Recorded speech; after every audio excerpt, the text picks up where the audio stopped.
Presenting by Ma Santoshi Recording Studio, Kirpur.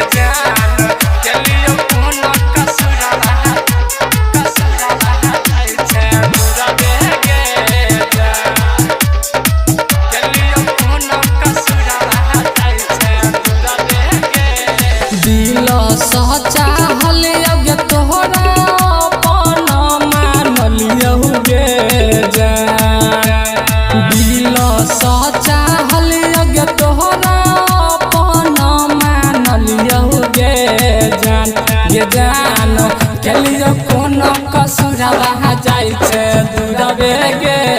जान गे जान चलियो कोनो कसुरवा जाय छे दूरबे गे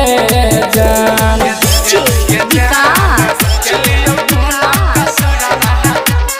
मटिया चला सीतामढ़ी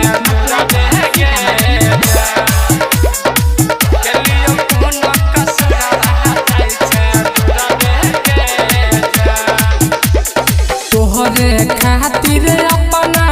पापा मम्मी सलरलियै गे जान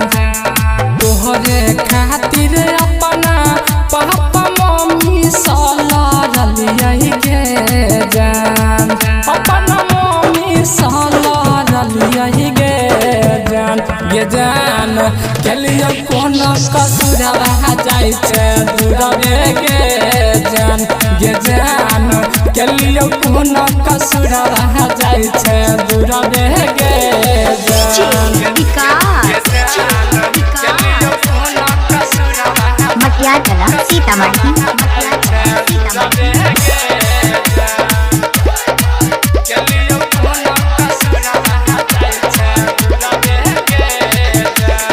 पागल कहै जवाना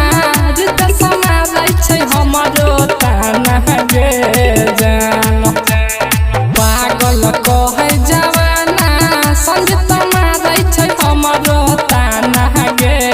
जान डीजे मारै छै हमरो ताना गे जान चलियो कोनो कसुरवा जाय छे दूरबे गे जान चलियो कोनो कसुरवा जाय छे दूरबे गे जान।